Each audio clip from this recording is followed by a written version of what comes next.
Of course, waking some of these police officers may be somewhat of a challenge, if not an impossibility, because it is highly likely that many of them have already been microchipped. It's extremely easy to control the emotional state of any person who has been implanted with a microchip.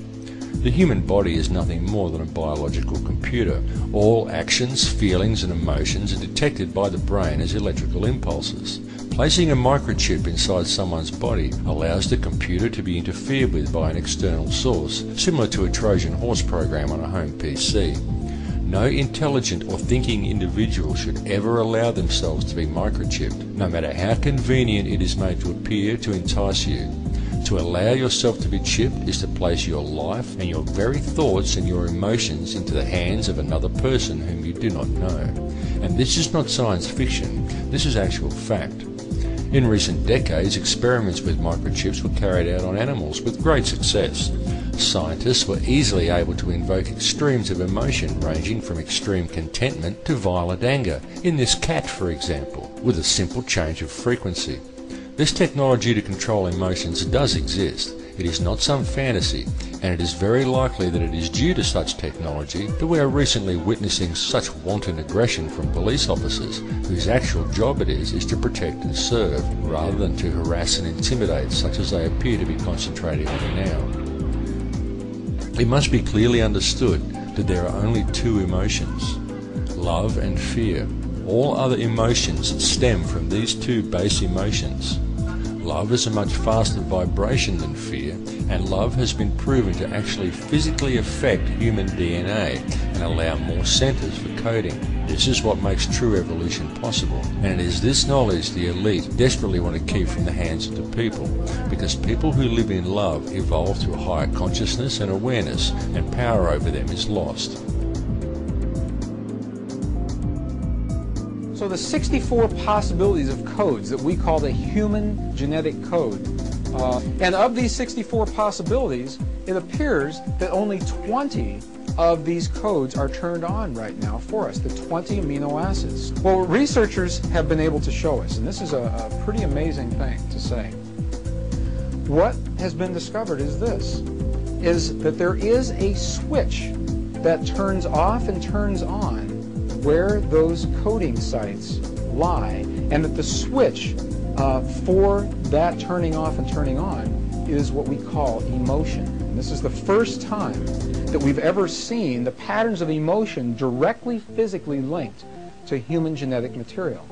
Emotion, the long wave, the long red wave of emotion, wherever this wave of emotion touches, where it crosses this double helix, is what determines where the site is that code will either be turned off or turned on. You and I are primarily capable of only two emotions, many derivatives of those emotions, and two primary emotions, fear and love. Well, fear is a long, slow wave of emotion.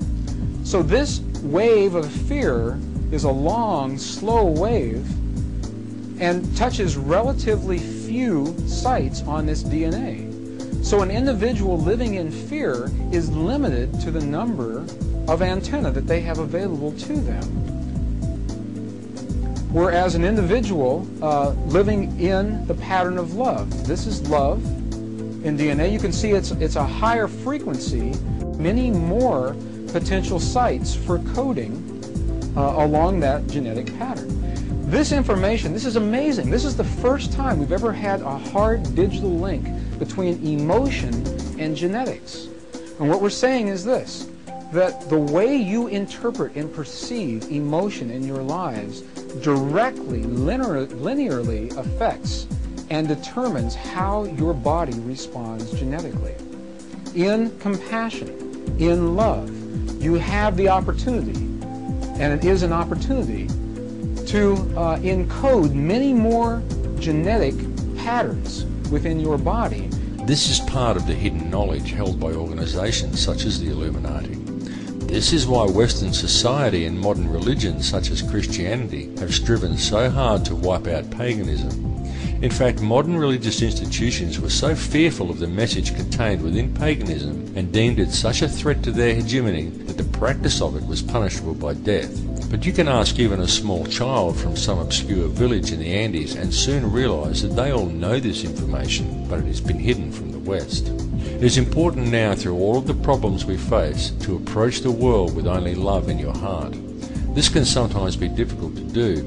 When faced with the truth about our world and the atrocities that are being carried out in our names by our governments, do you feel outrage? Do you feel anger?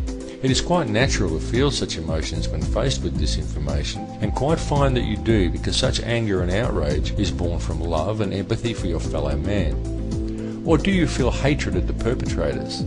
Hatred is a very bad thing, and though it is hard, you must not allow yourself to fall into such a trap. Hatred is a very negative emotion, and negativity can only ever produce more negativity. And the people who are carrying out this madness in the world want you to hate them. They don't care who your hatred is directed at, even if it's directed at them, just so long as you hate something or someone. They just want the negative energy to keep flowing. Do not hate your enemies. George W. Bush is a genocidal maniac, but don't hate him for it.